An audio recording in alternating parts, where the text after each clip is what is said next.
Capítulo 3. As autoridades. O governo possui autoridade, o Estado possui autoridade, a polícia, a lei, o soldado, os pais de família, os professores, os guias religiosos, etc., possuem autoridade.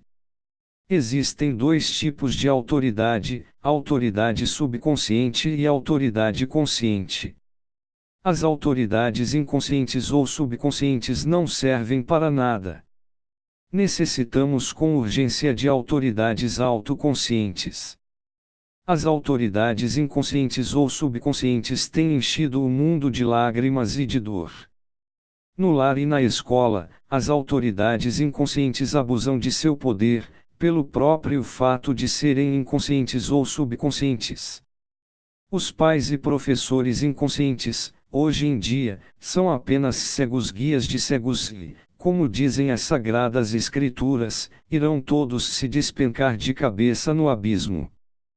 Pais e professores inconscientes nos obrigam, durante a infância, a fazer coisas absurdas, mas que, para eles, são lógicas, afirmam ainda que isso é para o nosso bem. Os pais de família são autoridades inconscientes, como bem demonstra o fato de tratarem seus filhos como lixo, como se eles fossem seres superiores da espécie humana. Os professores e professoras terminam odiando determinados alunos ou alunas e mimando ou favorecendo outros. Às vezes, castigam severamente qualquer estudante odiado, ainda que este último não seja um perverso, e recompensam com magníficas notas muitos alunos ou alunas mimados que verdadeiramente não merecem. Pais de família e professores de escola ditam normas equivocadas para os meninos, meninas, jovens, senhoritas, etc. As autoridades que não têm autoconsciência só conseguem fazer coisas absurdas. Necessitamos de autoridades autoconscientes. Entende-se por autoconsciência o conhecimento íntegro de si mesmo, o total conhecimento de todos os valores internos. Só aquele que possui de verdade pleno conhecimento de si mesmo está desperto de forma íntegra. Isto é ser autoconsciente. Todo mundo pensa que se autoconhece, porém, é muito difícil achar na vida alguém que realmente conheça a si mesmo. As pessoas têm sobre si mesmas conceitos totalmente equivocados. Conhecer a si mesmo requer grandes e terríveis autoesforços. Só mediante o conhecimento de si mesmo chega-se verdadeiramente à autoconsciência. O abuso de autoridade deve-se à inconsciência. Nenhuma autoridade autoconsciente chegaria jamais ao abuso de poder. Alguns filósofos estão contra toda a autoridade, detestam as autoridades. Semelhante forma de pensar é falsa, porque em toda a criação, desde o micróbio até o Sol, há escalas e escalas, graus e graus, forças superiores que controlam e dirigem e forças inferiores que são controladas e dirigidas. Em uma simples colmeia de abelhas, há autoridade na rainha; em qualquer formigueiro, há leis e autoridade. A destruição do princípio de autoridade conduziria à anarquia. As autoridades desta época crítica em que vivemos são inconscientes e é claro que, devido a esse fato psicológico, escravizam, prendem, abusam, causam dor, etc. Precisamos de professores, instrutores ou guias espirituais, autoridades governamentais, pais de família, etc., plenamente autoconscientes. Só assim conseguiremos fazer de verdade um mundo melhor. É estúpido dizer que não se precisa de mestres e de guias espirituais, é absurdo desconhecer o princípio de autoridade em toda a criação. Aqueles que se julgam autossuficientes são tipos orgulhosos que opinam que os mestres e guias espirituais não são necessários. Devemos reconhecer nossa própria nulidade e miséria. Devemos compreender que precisamos de autoridades, mestres, instrutores espirituais, etc., mais autoconscientes, a fim de que sejamos dirigidos, ajudados e guiados sabiamente. A autoridade inconsciente dos professores destrói o poder criador dos alunos e alunas. Se o aluno pinta, o professor inconsciente lhe diz o que deve pintar, a árvore ou a paisagem que deve copiar. O aluno aterrorizado não se atreve a sair das normas mecânicas do professor. Isso não é criar.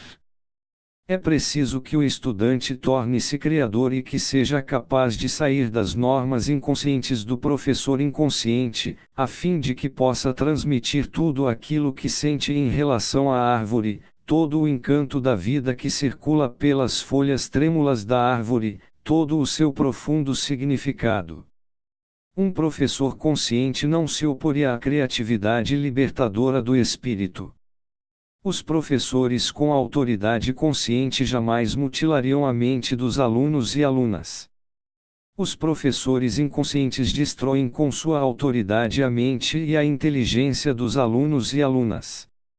Os professores com autoridade inconsciente só sabem castigar e ditar normas estúpidas, para que os alunos se comportem bem. Os professores autoconscientes ensinam com suma paciência a seus alunos e alunas, ajudando-os a compreender suas dificuldades individuais, a fim de que, as compreendendo, possam transcender todos seus erros e avançar com sucesso. A autoridade consciente ou autoconsciente jamais poderia destruir a inteligência. A autoridade inconsciente destrói a inteligência, causando graves danos aos alunos e alunas. A inteligência só vem a nós quando gozamos de verdadeira liberdade, e os professores autoconscientes com autoridade sabem de verdade respeitar a liberdade criadora. Os professores inconscientes creem que sabem tudo e atropelam a liberdade dos estudantes, castrando-lhes a inteligência com suas normas sem vida. Os professores autoconscientes sabem que não sabem, e até se dão ao luxo de aprender observando as capacidades criadoras de seus discípulos. É preciso que os estudantes das escolas, colégios e universidades passem da simples condição de automatos disciplinados à brilhante posição de seres inteligentes e livres para que possam fazer frente, com todo êxito, a todas as dificuldades da existência. Isto requer professores autoconscientes, competentes, que realmente se interessem por seus discípulos. Professores que sejam bem pagos, para que não tenham angústias monetárias de espécie alguma. Infelizmente, todo professor, todo pai de família, todo aluno, cresce autoconsciente, desperto, este é o seu maior erro. É muito raro achar uma pessoa autoconsciente e desperta na vida. As pessoas sonham quando o corpo dorme e sonham quando o corpo está em estado de vigília. As pessoas dirigem o carro sonhando, trabalham sonhando, andam pelas ruas sonhando, vivem sonhando a toda hora. É muito natural que um professor se esqueça do guarda-chuva, que deixe no carro um livro ou sua carteira. Tudo isso acontece porque o professor tem a consciência adormecida, sonha. É muito difícil que as pessoas aceitem que estejam adormecidas. Todo mundo julga-se desperto. Se alguém aceitasse que tem sua consciência adormecida, é claro que, a partir desse momento, começaria a despertar. O aluno ou aluna esquece em casa o livro ou caderno que teria de levar à escola. Um esquecimento desses parece normal, mas indica, mostra, o estado de sonho em que se acha a consciência humana. Os passageiros de qualquer serviço de transporte urbano costumam, às vezes, passar da rua. Estavam adormecidos e quando se acordam percebem que passaram da rua e agora têm que voltar a pé umas quantas quadras. Rara vez na vida o ser humano está desperto realmente. Quando esteve, ao menos por um momento, como nos casos de infinito terror, pôde perceber a si mesmo de forma íntegra. Aqueles momentos foram inesquecíveis. O homem que volta para casa depois de ter percorrido toda a cidade, dificilmente se lembrará de forma minuciosa de todos os pensamentos, incidentes, pessoas, coisas, ideias, etc. Ao tratar de se lembrar, encontrará em sua memória grandes vazios que correspondem precisamente aos estados de sono mais profundos. Alguns estudantes de psicologia se propõem a viver alertas de momento a momento, porém logo dormem, talvez ao encontrar algum amigo na rua, ao entrar em alguma loja para fazer compras, etc. Horas mais tarde lembram-se de sua decisão de viver alertas e despertos de momento a momento, é quando se dão conta que haviam dormido quando entraram em tal ou qual lugar ou quando se encontraram com tal ou qual pessoa. Ser autoconsciente é algo muito difícil, mas pode-se chegar a este estado aprendendo a viver alerta e vigilante de momento a momento. Se queremos chegar à autoconsciência, teremos de conhecer a nós mesmos de forma integral. Todos nós temos o eu, o mim mesmo, o ego, que precisamos explorar para conhecer a nós mesmos e para nos tornarmos autoconscientes. É urgente observar, analisar e compreender cada um dos nossos defeitos. É necessário estudar a nós mesmos no terreno da mente, das emoções, dos hábitos, do instinto e do sexo. A mente tem muitos níveis, regiões ou departamentos subconscientes que devemos conhecer a fundo através da observação, da análise, da meditação e profunda compreensão íntima. Qualquer defeito pode desaparecer da região intelectual e continuar existindo em outros níveis inconscientes da mente. A primeira coisa que precisamos é despertar, para compreender nossa própria miséria, nulidade e dor. Depois, o eu começa a morrer de momento a momento. A morte do eu psicológico é urgente. Só com a morte do eu nasce o ser verdadeiramente consciente em nós. Apenas o ser pode exercer verdadeira autoridade consciente, despertar, morrer e nascer são as três fases psicológicas que nos levam à verdadeira existência consciente.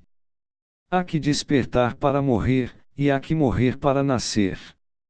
Quem morre sem ter despertado, converte-se em um santo estúpido. Quem nasce sem ter morrido, converte-se em um indivíduo de dupla personalidade, a muito justa e a muito perversa.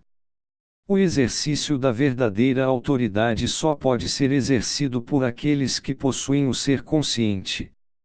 Aqueles que ainda não possuem o ser consciente, aqueles que ainda não são autoconscientes, costumam abusar de sua autoridade e causar muito dano. Os professores devem aprender a mandar, e os alunos devem aprender a obedecer.